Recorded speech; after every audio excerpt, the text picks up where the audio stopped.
हे आहेत पंढरपूर तालुक्यातील कासेगाव या गावातील शेतकरी गणेश बाजीराव ठवरे।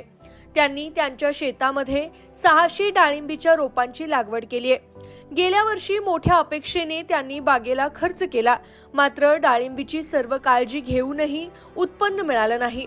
600 डाळिंबीच्या झाडामधून गणेश ठवरे यांना फक्त 500 किलो माल हाताला लागला। आपण बाग काढून टाकावी अशा विचारात गणेश होते, मात्र तेव्हाच त्यांची भेट प्रॉफिट ॲग्रो सोल्युशनचे प्रतिनिधी नंदू क्षीरसागर यांच्याशी झाली। प्रॉफिट ॲग्रो यांची प्रोडक्ट वापरली तर शेतकरी प्रॉफिट मध्ये येऊ शकतो, हे नंदू क्षीरसागर यांनी शेतकऱ्यांना समजावून सांगितलं। आणि मग यावर्षी गणेश ठवरे यांच्या बागेचे सर्व नियोजन प्रॉफिट ॲग्रो सोल्युशनच्या वतीनं करण्यात आलं। आता गणेश यांची बाग रोगमुक्त आहे, मोठ्या प्रमाणावर सेटिंग आहे, फळाला चांगली साईज येते। गेल्या वर्षी ज्या बागेमधून फक्त 500 किलोचा माल हाताशी लागला, त्याच बागेत प्रॉफिट ॲग्रोची उत्पादने वापरून या शेतकऱ्याला 10 ते 12 टन माल मिळण्याची अपेक्षा आहे। एकंदरीतच काय, profit agro solution private limited ही कंपनी शेतकऱ्यांचं हित डोळ्यासमोर ठेवून आपली उत्पादनं बाजारात आणते आणि प्रॉफिट ॲग्रोच्या उत्पादनामुळे शेतकरी सुद्धा सुखी आणि समाधानी आहे।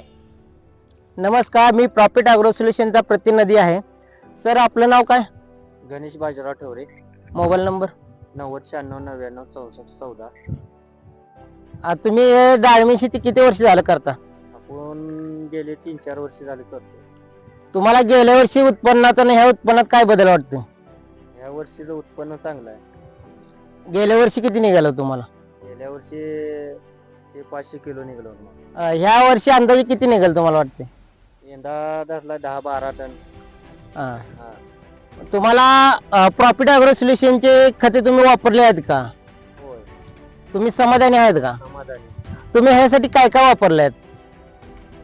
आपले नंदू शिवाजी क्षीरसागर यांच्या साहेबाच्या मार्गदर्शनाखाली भरपूर प्रोडक्ट वापरले जातात। तुम्हाला रिझल्ट कसे आले? कुठल्या प्रोडक्टचे रिझल्ट आले व काय वाटलं तुम्हाला त्यावेळेस? रिझल्ट एक नंबर आहे।